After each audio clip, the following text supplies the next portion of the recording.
আপনারা দেখছেন একুশে টেলিভিশন। বছরের মাঝামাঝি রোহিঙ্গা প্রত্যাবর্ষণের সম্ভাবনা, চীনের মধ্যস্থতায় ঢাকা নপিত বৈঠক। এইচএসসির ফল প্রস্তুত, পরীক্ষা ছাড়াই প্রকাশে সংসদে বিল, ধাপে ধাপে শিক্ষা প্রতিষ্ঠান খুলে দেওয়ার পরামর্শ। ভারতের উপহার 20 লাখ ডোজ ভ্যাকসিন আসছে বৃহস্পতিবার, প্রথমে দেওয়া হবে স্বাস্থ্যকর্মীদের। জঙ্গি ঝুঁকির বৈশ্বিক সূচকে নিরাপদ বাংলাদেশ, উস্কানি দিতেই ধর্মের অপব্যাখ্যা, মন্তব্য ধর্ম প্রতিমন্ত্রী। বাইডেনের শপথকে ঘিরে ওয়াশিংটনে নিচ্ছিদ্র নিরাপত্তা, ক্যাপিটল হিলে 7 ফুট উঁচু স্টিলের দেয়াল।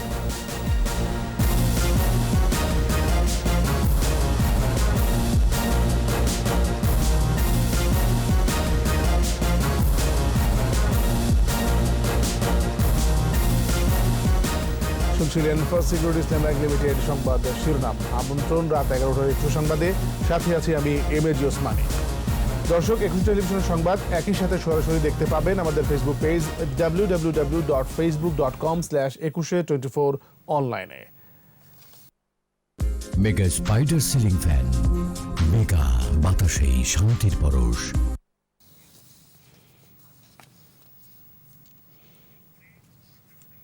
এছাড়া সংবাদে আরও থাকছে, 10 মাস পর আন্তর্জাতিক ক্রিকেটে ফিরছে বাংলাদেশ, কাল ওয়েস্ট ইন্ডিজের বিপক্ষে সিরিজের প্রথম ম্যাচ।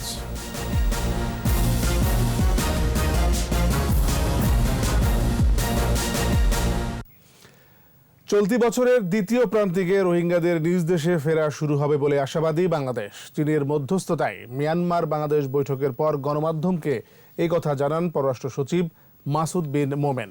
রোহিঙ্গা সংকট দুই দেশেরই আর্থসামাজিক উন্নয়নে অন্যতম প্রধান বাধা বলে বৈঠকে আলোচিত হয়। তাই প্রত্যাবাসন প্রক্রিয়া গতিশীল করার তাগিদ দিয়েছে বাংলাদেশ। মিয়ানমারের অবস্থান এই বৈঠকে ইতিবাচক ছিল বলে উল্লেখ করেন পররাষ্ট্র সচিব। রিপোর্টে আরও জানাচ্ছেন মোহাম্মদ নুরুন নবী। 8 লাখ রোহিঙ্গার তালিকা পাঠানো হয়েছিল মিয়ানমারের কাছে। যাচাই বাছাই করে 28,000-এর একটি তালিকা ফেরত দিয়েছে দেশটি। ফেরত আসা তালিকা বিশ্লেষণে দেখা গেছে 840 জন রোহিঙ্গা 12টি ভিন্ন ভিন্ন গ্রামের বাসিন্দা। এমন বিচ্ছিন্নভাবে তৈরি 28,000 তালিকা থেকেই প্রত্যাবাসন শুরু করতে চায় মিয়ানমার। বাংলাদেশের প্রস্তাব বিচ্ছিন্নভাবে নয়, গ্রামভিত্তিক তালিকা অনুসরণ করে ফেরত নিতে হবে রোহিঙ্গাদের। এই প্রস্তাবে মিয়ানমার সম্মতি না দিলেও আগামী জয়েন্ট ওয়ার্কিং কমিটির বৈঠকে আলোচনা হতে পারে জানায় দেশটি। এর আগে 2 দফা ভেস্তে গেছে প্রত্যাবাসন প্রক্রিয়া, তাই এবার আর কোনো ক্ষণস্থায়ী প্রক্রিয়ায় যেতে রাজি নয় বাংলাদেশ। চীনের মধ্যস্থতায় ভার্চুয়াল প্ল্যাটফর্মে ত্রিপাক্ষিক বৈঠকে এই বিষয়গুলোই আলোচিত হয়। প্রায় 1 বছর পর সচিব পর্যায়ের এই বৈঠকে মিয়ানমারের দৃষ্টিভঙ্গি ইতিবাচক ছিল, এমনটাই দাবি পররাষ্ট্র সচিবের। গ্রাম ভিত্তিক বা এলাকা ভিত্তিক যদি আমরা করতে পারি, চিহ্নিত করতে পারি, তাহলে সেইখানে যে সমস্ত পরিবার আছে যাদেরকে ভেরিফাই করা হয়েছে তাদেরকে নিয়ে আমরা প্রথম যে ব্যাচ বলি বা প্রথম যে আমাদের শুরু হবে সেটা আমরা সেভাবেই আমরা একটা আলোচনা হয়ে ফার্স্ট কোয়ার্টারের মধ্যে শুরু করা যায় যদি, তো তারা বলছে যে না, লজিস্টিক্স এবং অন্যান্য যে ইয়েগুলো আছে অ্যারেঞ্জমেন্ট, ফিজিক্যাল অ্যারেঞ্জমেন্টগুলো, সেগুলো হয়তো আর একটু সময় লাগবে। আজকের যে টোন বা ডিসকাশনে একদম হতাশ হওয়ার মতো কিছু আমরা দেখি নাই। চলতি বছরের প্রথম প্রান্তিকে প্রত্যাবাসনের প্রস্তাব ছিল বাংলাদেশের, মিয়ানমার সাড়া দেয়নি। তবে দ্বিতীয় প্রান্তিকে কোনো এক সময়ে প্রত্যাবাসন শুরুর বিষয়ে আশাবাদী 3 দেশেই। সচিব বলেন, রাতারাতি এই সমস্যার সমাধান হবে এমনটা আশা করা ঠিক না। 2টা ডেট দিয়ে আমরা সফল হতে পারিনি, তো এখন সেগুলোর থেকে শিক্ষা নিয়ে কিভাবে সফল হওয়া যায় সেই চেষ্টাই থাকবে আমাদের। চাইনিজ ভাইস মিনিস্টার যখন সামারাইজ করলেন তখন ওই ইন্টারন্যাশনাল কমিউনিটির কনস্ট্রাকটিভ এঙ্গেজমেন্টের কথা বললেন এবং সেটা কিন্তু সে অপোজ করে নাই। এবারে মধ্যস্থতায় রয়েছে চীন। এই প্রক্রিয়ায় জাপান, ভারত ও আসিয়ানভুক্ত দেশগুলো সহ অন্যান্য আন্তর্জাতিক সংস্থা যুক্ত হবে, এমনটাই আশা করছে বাংলাদেশ। মহাপরিচালক পর্যায়ে বাংলাদেশ মিয়ানমার হটলাইন চালুর বিষয়েও সিদ্ধান্ত হয়েছে আজকের বৈঠকে। মোহাম্মদ নুরুন নবী, একুশে টেলিভিশন, ঢাকা। বিশেষ পরিস্থিতিতে পরীক্ষা ছাড়াই এসএসসি, এইচএসসি এবং সমমানের ফল প্রকাশ সংশ্লিষ্ট 3টি আইনের সংশোধন প্রস্তাব সংসদে উত্থাপিত হয়েছে। পরে বিলগুলো পরীক্ষার জন্য শিক্ষা মন্ত্রণালয় সম্পর্কিত স্থায়ী কমিটিতে পাঠানো হয়। বিলগুলো পাশ হয়ে আইনে পরিণত হলেই দ্রুত ফলাফল প্রকাশ করা হবে বলে জানান শিক্ষামন্ত্রী ডাক্তার দীপু মনি। প্রণব চক্রবর্তীর রিপোর্ট। 11টি শিক্ষা বোর্ডের আওতায় এবার এইচএসসি ও সমমানের পরীক্ষায় বসার কথা ছিল 13,65,000-এর বেশি শিক্ষার্থীর। পরীক্ষা শুরুর তারিখ নির্ধারণ করা হয়েছিল 1 এপ্রিল। করোনা সংক্রমণ বাড়তে শুরু করলে 17 মার্চ থেকে দেশের সব শিক্ষা প্রতিষ্ঠান বন্ধ করে দেওয়া হয়। পরে পরীক্ষা ছাড়াই জেএসসি ও এসএসসির ফলের গড় করে এইচএসসির ফল নির্ধারণ করার ঘোষণা দেয় সরকার। এ নিয়ে জটিলতা দেখা দিলে আইন সংশোধনের জন্য মন্ত্রিসভায় খসড়া অনুমোদনের পর বিল আকারে তোলা হয় জাতীয় সংসদে। উত্থাপনের অনুমতি প্রার্থনা করছি। শিক্ষামন্ত্রী doctor Dipu Moni intermediate and secondary education, Bangladesh কারিগরি শিক্ষা বোর্ড, বাংলাদেশ মাদ্রাসা শিক্ষা বোর্ড বিল 2021 সংসদে উত্থাপন করেন। এইচএসসির ফলাফলের জন্যে শিক্ষার্থী, অভিভাবক সবাই অপেক্ষা করছেন এবং আমাদের ফলাফল সব প্রস্তুত আছে, কিন্তু আমাদের যেহেতু আইনে পরীক্ষা গ্রহণপূর্বক ফলাফল দেবার বিষয়টি ছিল এবং এইবার যেহেতু বৈশ্বিক সংকটের কারণে সেই পরীক্ষা নেওয়া সম্ভব হয়নি, আমরা বিকল্প একটি পদ্ধতিতে আগের দুটি পাবলিক পরীক্ষার ফলাফলের ভিত্তিতে এই ফলাফল দিতে যাচ্ছি। সেই কারণে আমাদেরকে বর্তমান আইনটি সংশোধন করবার প্রয়োজন দেখা দেয়। বিলগুলো আইন হিসেবে পাশ হওয়ার পর দ্রুতই ফল ঘোষণা করা হবে বলে জানান শিক্ষামন্ত্রী। যদি সংসদ পাশ করে তারপরে আমরা দ্রুততার সঙ্গে ফলাফলটি দেব। এটি সংসদের এখতিয়ার, সংসদ কবে পাশ করবে তার উপরে নিশ্চয়ই আমাদের কথা বলবার কোনো এখতিয়ার নেই। এদিকে দেশের 15টি রাষ্ট্রায়ত্ত চিনিকলের মধ্যে কেরু অ্যান্ড কোম্পানি ছাড়া 14টি অলাভজনক বলে সংসদকে জানিয়েছেন শিল্পমন্ত্রী নুরুল মজিদ মাহমুদ হুমায়ুন। টেবিলে উত্থাপিত প্রশ্নের উত্তর পর্বে মন্ত্রী জানান, কোনো চিনিকল বন্ধ করা হয়নি, সে বিষয়ে কোনো সিদ্ধান্তও নেই। তবে 6টি চিনিকলের মাড়াই কার্যক্রম স্থগিত রাখা হয়েছে। প্রণব চক্রবর্তী, 21 টেলিভিশন, ঢাকা। স্বাস্থ্য সুরক্ষা নিশ্চিত করে ধাপে ধাপে শিক্ষা প্রতিষ্ঠানগুলো খুলে দেওয়ার পরামর্শ দিয়েছে গবেষণা প্রতিষ্ঠান এডুকেশন ওয়াচ। মহামারীকালে প্রাথমিক ও মাধ্যমিক বিদ্যালয় খোলার বিষয়ে যাচাই প্রতিবেদনের 6 দফা সুপারিশও তুলে ধরে প্রতিষ্ঠানটি। এছাড়া বাজেটে আরও 10% বরাদ্দ বৃদ্ধির দাবি করেন গবেষকরা।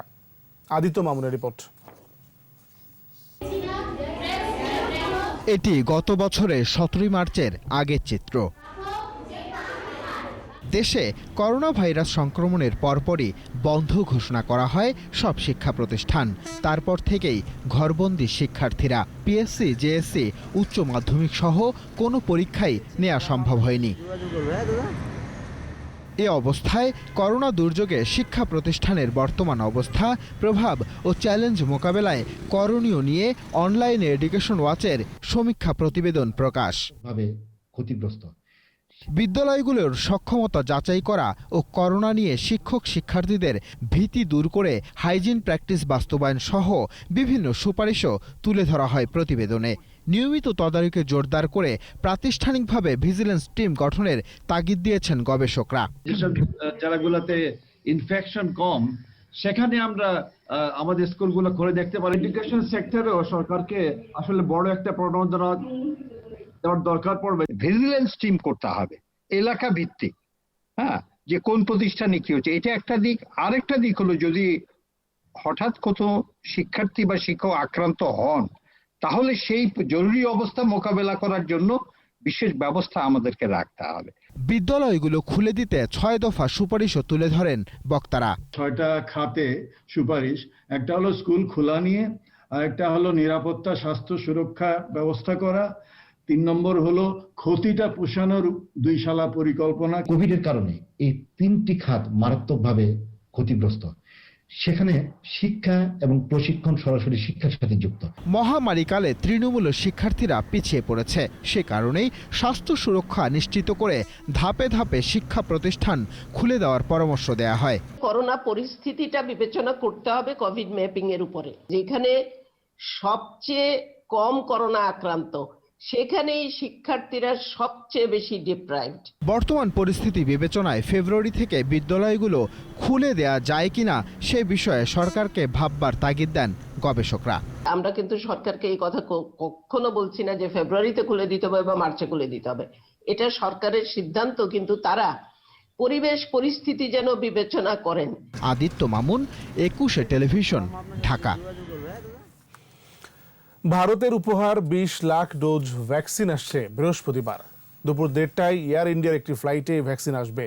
স্বাস্থ্যমন্ত্রী জাহিদ মালেক জানিয়েছেন, টিকা আসলে শুরুতেই পাবে স্বাস্থ্যকর্মীরা, আর ঢাকা থেকেই শুরু হবে টিকাকরণ। প্রাথমিকভাবে জেলা উপজেলা ছাড়াও ইউনিয়ন পর্যায়েও প্রতিদিন 2 লাখ টিকা দেওয়ার প্রস্তুতি নেওয়া হচ্ছে। বিস্তারিত জানাচ্ছেন স্মৃতি মণ্ডল। ভারতের উপহার সেরাম ইনস্টিটিউটের ভ্যাকসিন আসছে বৃহস্পতিবার দুপুরে। ভ্যাকসিন নিয়ে স্বাস্থ্য অধিদপ্তরে বৈঠক করেন স্বাস্থ্যমন্ত্রী। পরে এ নিয়ে সাংবাদিকদের সাথে কথা বলেন স্বাস্থ্যমন্ত্রী জাহিদ মালেক। না, ভিভিআইপি আগে আমাদের জন্য পুরো দেশের মানুষই ভিভিআইপি, কাজে আমরা সেইভাবেই দেখি যাদের প্রয়োজন আগে তাদেরকে আগে দেওয়া হবে। তিনি জানান, উপহারের টিকা আসার পরপরই বিতরণ শুরু হবে। গুরুত্বপূর্ণ কেউ নয়, শুরুতেই স্বাস্থ্যকর্মীদের টিকা দেওয়ার মধ্য দিয়ে শুরু হবে টিকাকরণ। প্রথমে ঢাকায়, পরবর্তীতে সারা দেশে টিকা কার্যক্রম শুরু হবে। জেলা পর্যায়ে 4টি ও উপজেলায় 2টি করে টিম কাজ করবে। ভ্যাকসিন আগে পেয়ে যাই, যেটা ভারত সরকার আমাদেরকে উপহার হিসাবে দিচ্ছে, তাহলে পরে আমাদের কার্যক্রম আমরা আগেই শুরু করব। প্রাথমিকভাবে আমরা ইউনিয়নগুলো বাদ শুধু এই জেলা পর্যায়ে, উপজেলা পর্যায়ে এবং সিটি কর্পোরেশনগুলোকে ধরে আনুমানিক 2 লক্ষ টিকা পার ডে দিতে পারবে। অধিদপ্তরের মহাপরিচালক জানান, ভারত থেকে আসা করোনা ভাইরাসের টিকা সংরক্ষণের জন্য 3টি বিকল্প জায়গা ঠিক করে রাখা হয়েছে। ইপিআই এর স্টোর হাউস আছে, সিএমএসডি তো স্টোর হাউস আছে, আমাদের এখানে তেজগাঁ হেলথ কমপ্লেক্সও আছে। তো ভলিউম কেমন হয় সেটা দেখে আমরা ঠিক করব কোন জায়গায়। করোনা ভাইরাসের টিকা ওয়াক ইন কুল অর্থাৎ ছোট ঘরে নির্দিষ্ট তাপমাত্রায় সংরক্ষণ করতে হয়। দেশের 29 জেলায় আছে এ ব্যবস্থা। আরও 18টি জেলায় ওয়াক ইন কুল সিস্টেম তৈরি করা হচ্ছে। তবে প্রতিটি জেলা উপজেলায় রয়েছে হিমায়িত বাক্সে টিকা সংরক্ষণের ব্যবস্থা। স্মৃতি মণ্ডল, 21 টেলিভিশন, ঢাকা। কোভিড-19 দৈনিক সংক্রমণ হার কমে 4.65% হয়েছে। এদিকে একদিনে মারা গেছে আরও 20 জন। মৃতের সংখ্যা বেড়ে 7,942 জন। স্বাস্থ্য অধিদপ্তরের তথ্য অনুযায়ী 319তম দিনে দেশে 199টি ল্যাবে করোনা পরীক্ষা হয়েছে 15,097। এর মধ্যে শনাক্ত 702 জন। শনাক্তের সংখ্যা বেড়ে 5,29,031। নতুন 682 জন সহ সুস্থ 4,73,885। করোনায় এ পর্যন্ত পুরুষ মৃত্যুর হার 75.77% ও নারী 24.23%। দেশে করোনা পরীক্ষা হয়েছে 34,85,257। ধর্মের অপব্যাখ্যা দিয়ে জঙ্গি তৎপরতা চালানো হয় বলে মন্তব্য করেছেন ধর্ম প্রতিমন্ত্রী ফরিদুল হক খান। আর পুলিশের কাউন্টার টেররিজম ইউনিটের প্রধান মনিরুল ইসলাম জানান, দেশে জঙ্গি হামলার কোনো আশঙ্কা নেই। বৈশ্বিক সূচকে জঙ্গি ঝুঁকির দিক থেকে ইউরোপ আমেরিকার চেয়ে ঢাকা নিরাপদ বলেও মন্তব্য করেন এই পুলিশ কর্মকর্তা। মিনালা দিবা রিপোর্ট। সকালে রাজধানীর আগারগাঁও ইসলামিক ফাউন্ডেশনে আয়োজিত সহিংসতা ও চরমপন্থা প্রতিরোধে ইসলামিক বিজ্ঞদের ভূমিকা শীর্ষক আলোচনা সভা। সভায় উপস্থিত ছিলেন ধর্ম প্রতিমন্ত্রী মোহাম্মদ ফরিদুল হক খান, পুলিশের কাউন্টার টেররিজম ইউনিটের প্রধান মোহাম্মদ মনিরুল ইসলাম সহ অনেকে। কাউন্টার টেররিজম ইউনিটের প্রধান জানান, বাংলাদেশে আল কায়দার কোনো শাখা থাকার সুনির্দিষ্ট প্রমাণ পাওয়া যায়নি, তবে তাদের বিষয়ে সতর্ক থাকতে হবে বলে জানান তিনি। বাংলাদেশে আল কায়দার কোনো অস্তিত্ব নাই, তারপরেও আমরা দেখেছি বারবার আল কায়দা আইএস এর অস্তিত্ব এখানে প্রমাণ করার চেষ্টা করা হয়েছে। আমরা উদাত্ত কণ্ঠে বলতে চাই যে যদি কোনো সুনির্দিষ্ট প্রমাণ থাকে, যেটি আমরা সবসময় ওয়েলকাম করি, সেই প্রমাণগুলো আমাদের হাতে দিলে আমরা সেটি যাচাই বাছাই করে আমরা ব্যবস্থা গ্রহণ করব।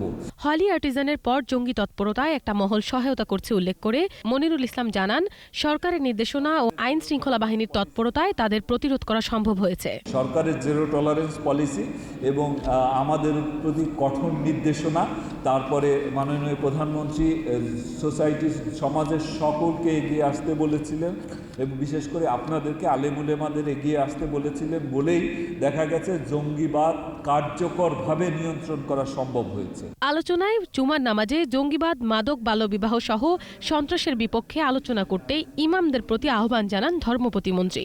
প্রথম যখন বয়ান করেন তার জন্য 5টা মিনিট সময় আপনারা বেছে নিয়ে একদিনে কোনো দিন এটা বলতে পারবেন না।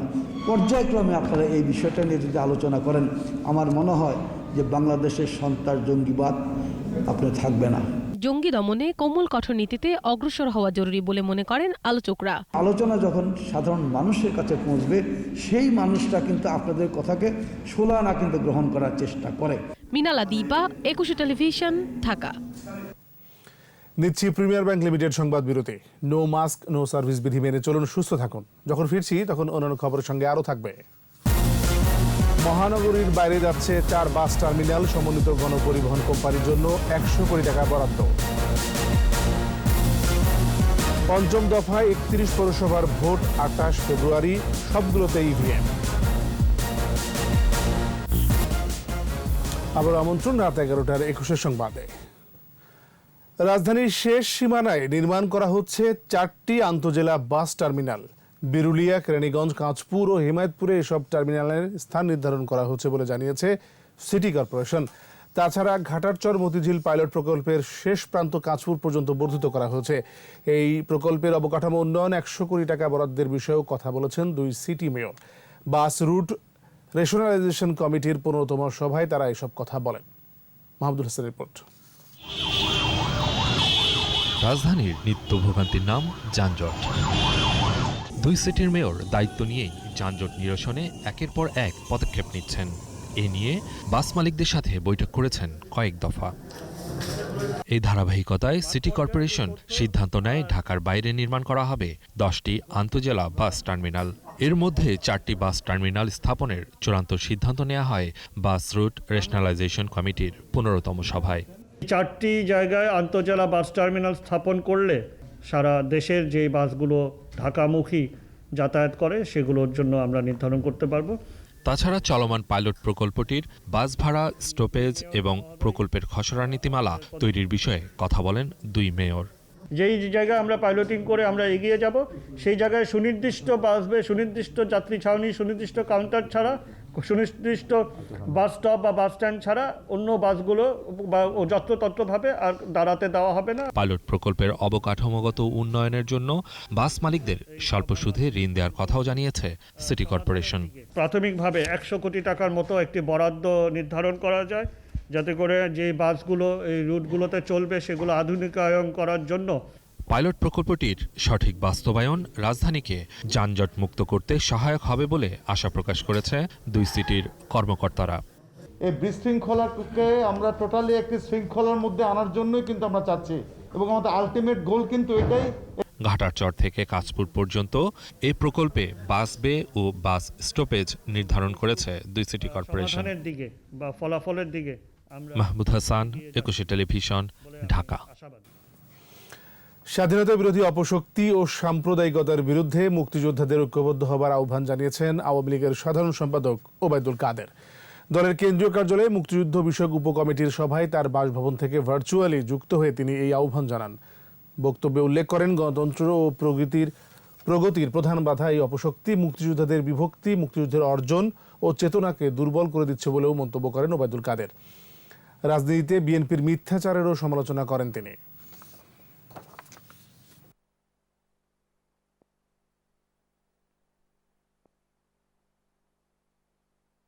জনগণ দ্বারা প্রত্যাখ্যাত হয়ে মুক্তিযুদ্ধ বিরোধী অপশক্তির প্রতিভু বিএনপি বারবার প্রতারণা, চাতুর্যের আশ্রয় নিচ্ছে। তাদের চাতুর্য আছে কিন্তু নৈতিকতা নেই। জনগণের মুখোমুখি দাঁড়াবার সৎসাহস রাজনৈতিক অবস্থান আজকে বিএনপি নেই। অভিন্ন চেতনার অনুসারী সকল শক্তিকে আমাদের এক প্ল্যাটফর্মে নিয়ে আসতে হবে। সরকার ভ্যাকসিন নিয়ে ব্যবসা শুরু করেছে বলে অভিযোগ করেছেন বিএনপির মহাসচিব মির্জা ফখরুল ইসলাম আলমগীর।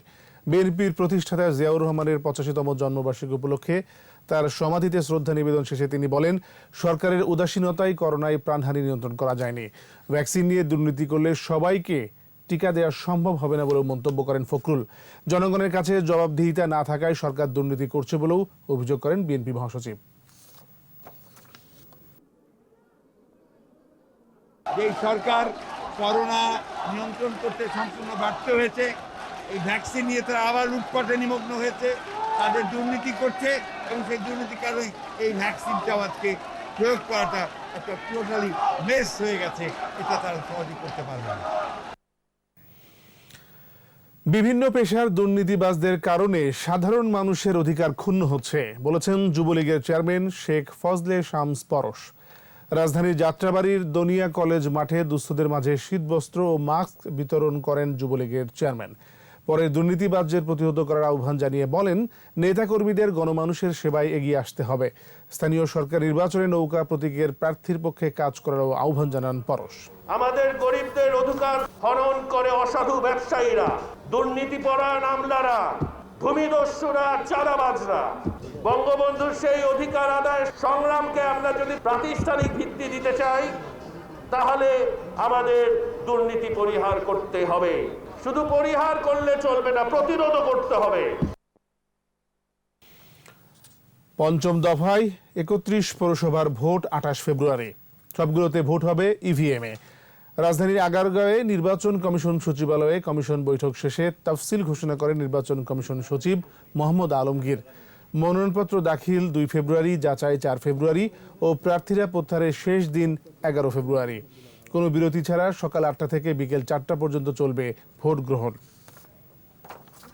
প্রার্থিতা প্রত্যাহারের শেষ তারিখ হল ১১ ফেব্রুয়ারি ২০২১ বৃহস্পতিবার। প্রতীক বরাদ্দ ১২ ফেব্রুয়ারি ২০২১ শুক্রবার।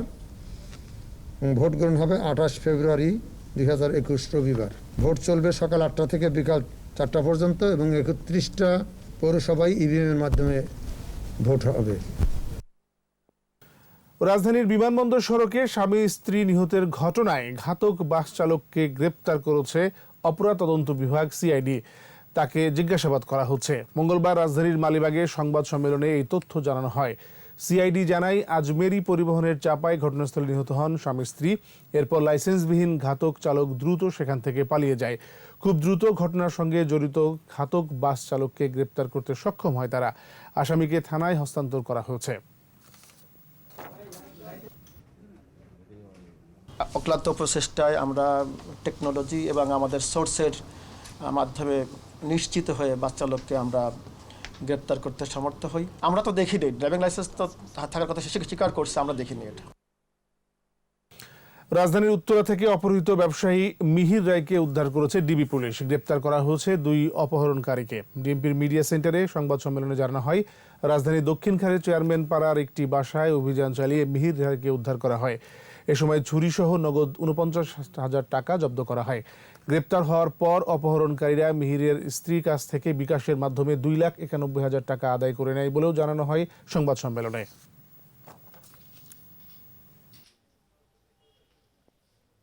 অপহরণকারীদের গ্রেপ্তার করি সেটা দক্ষিণখান এলাকা থেকে, এবং অপহরণকারী গ্রেপ্তারের সময় অনেক লোকজন থাকাতে কয়েকজন পালিয়ে যায়, কিন্তু হাতে নাতে আমরা ২ জনকে সেখান থেকে গ্রেপ্তার করি এবং আমরা ভিকটিমকে উদ্ধার করি সেখান থেকে। আবারও নিচ্ছি প্রিমিয়ার ব্যাংক সংবাদ বিরতি। নো মাস্ক নো সার্ভিস বিধি মেনে চলুন, সুস্থ থাকুন। যখন ফিরছি তখন অন্যান্য খবরের সঙ্গে আরও থাকবে। ইউরোপের বিভিন্ন দেশে মানব পাচারের মামলায় গ্রেপ্তার ২, নজরদারিতে অনেকে। আবারও বাড়ছে বিমা খাতের শেয়ারের দর, কমছে সার্বিক লেনদেন। আমন্ত্রণ আবারও রাত ১১টার ২১ সংবাদে। চেক রিপাবলিক সহ ইউরোপের বিভিন্ন দেশে মানব পাচারের মামলায় ২ জনকে গ্রেপ্তার করেছে পুলিশের অপরাধ তদন্ত বিভাগ সিআইডি। মানব পাচারকারী চক্রের ২ সদস্যকে গ্রেপ্তারে গত কয়েকদিন ধরেই অভিযান চালাচ্ছিল সিআইডি। অবশেষে রাজধানীর শাহজাহানপুর থেকে গ্রেপ্তার করা হয় তাদের। রাজধানীর মালিবাগে সিআইডির প্রধান কার্যালয়ে আয়োজিত সংবাদ সম্মেলনে আরও বলা হয়, চক্রের অন্য সদস্যদের গ্রেপ্তারের চেষ্টা চলছে। চক্র যদি হতো তাদেরকে ধরা সহজ ছিল। আমার ধারণা যেটা, যে এই অনেকগুলো চক্রের সাথে জড়িত আছে। তো আমরা তো পর্যায়ক্রমে শুরু করছি এবং আমরা তদন্তের পর্যায়ে আমরা যাদেরকে পাবো তাদেরকে তো আইনের আওতায় অবশ্যই আনবো। পিপলস লিজিং এর শেয়ার নিজের নামে লিখে নেয়ার সাবেক চেয়ারম্যান মোয়াজ্জেম সহ ৫ জনকে ৩ ফেব্রুয়ারি তলব করেছে হাইকোর্ট। বিচারপতি মোহাম্মদ খুরশিদ আলম সরকারের বেঞ্চ এই আদেশ দেন। নিজের বিও বা বেনিফিশিয়ারি ওনার্স হিসাব থেকে আর্থিক প্রতিষ্ঠান peoples leasing and financial services লিমিটেডের অনুকূলে শেয়ার ফেরত কেন দেয়া হবে না জানতে প্রতিষ্ঠানটির সাবেক চেয়ারম্যান এম মোয়াজ্জেম সহ তার পরিবারের 2 সদস্যকে তলব করেন হাইকোর্ট। অবসান প্রক্রিয়াধীন থাকা PFLS এর প্রফেশনাল লিকুইডেটর মোহাম্মদ আসুজ্জামান খানের আবেদনে এই আদেশ দেন হাইকোর্ট। একজন হচ্ছেন ক্যাপ্টেন মোয়াজ্জেম হোসেন, আরেকজন হচ্ছেন ফারজানা মোয়াজ্জেম, আরেকজন হচ্ছেন এহসান মোয়াজ্জেম, 4 নম্বর হচ্ছে সিকিউরিটিজ লিমিটেড যেটা ক্যাপ্টেন মোয়াজ্জেমের মালিকানাধীন, আর আরেকটা হচ্ছে গ্রেট ওয়াল ল্যান্ড প্রপার্টি লিমিটেড, এটাও ক্যাপ্টেন মোয়াজ্জেমের মালিকানাধীন। এবার সোশ্যাল ইসলামী ব্যাংক লিমিটেড বাণিজ্য সংবাদ।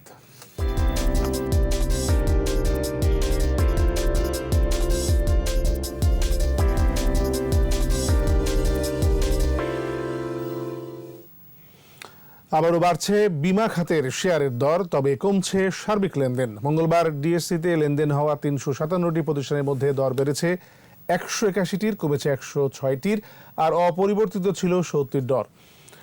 এদিন বিমা খাতের বেশিরভাগ কোম্পানির শেয়ার ছুঁয়েছে দর বৃদ্ধির সর্বোচ্চ সীমা, আর দর বৃদ্ধিতে বড় ভূমিকা রেখেছে বিমা নিয়ন্ত্রণ কর্তৃপক্ষের নির্দেশনা। দিন শেষে ডিএসসিতে লেনদেনের পরিমাণ দাঁড়ায় 1290 কোটি টাকা, যদিও চলতি সপ্তাহের প্রথম কার্যদিবসে ডিএসসিতে 2384 কোটি টাকার শেয়ার লেনদেন হয়েছিল। আর এরই সাথে শেষ করছি রাত 11টার 21 সংবাদ। যাবার আগে ফার্স্ট সিকিউরিটি ইসলামী ব্যাংক লিমিটেড সংবাদ শিরোনামগুলো আরও একবার। বছরের মাঝামাঝিতে রোহিঙ্গা প্রত্যাবর্ষণের সম্ভাবনা, চীনের মধ্যস্থতায় ঢাকা নিষিদ্ধ বৈঠক। এইচএসসির ফল প্রস্তুত, পরীক্ষা ছাড়াই প্রকাশের সংসদে বিল, ধাপে ধাপে শিক্ষা প্রতিষ্ঠান খুলে দেওয়ার পরামর্শ। ভারতের উপহার 20 লাখ ডোজ ভ্যাকসিন আসছে বৃহস্পতিবার, প্রথমে দেওয়া হবে স্বাস্থ্যকর্মীদের। জঙ্গি ঝুঁকির বৈশ্বিক সূচকে নিরাপদ বাংলাদেশ, উস্কানি দিতেই ধর্মের অপব্যাখ্যা, মন্তব্য ধর্ম প্রতিমন্ত্রী। বাইডেনের শপথকে ঘিরে ওয়াশিংটনে নিচ্ছিদ্র নিরাপত্তা, ক্যাপিটল হিলে 7 ফুট উঁচু স্টিলের দেয়াল।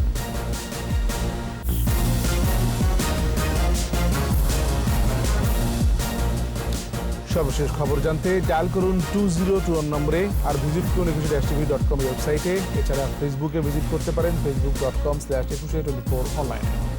এর পরের সংবাদ রাত 1টায়। দেখার আমন্ত্রণ রইল। স্বাস্থ্যবিধি মেনে চলুন, সুস্থ থাকুন।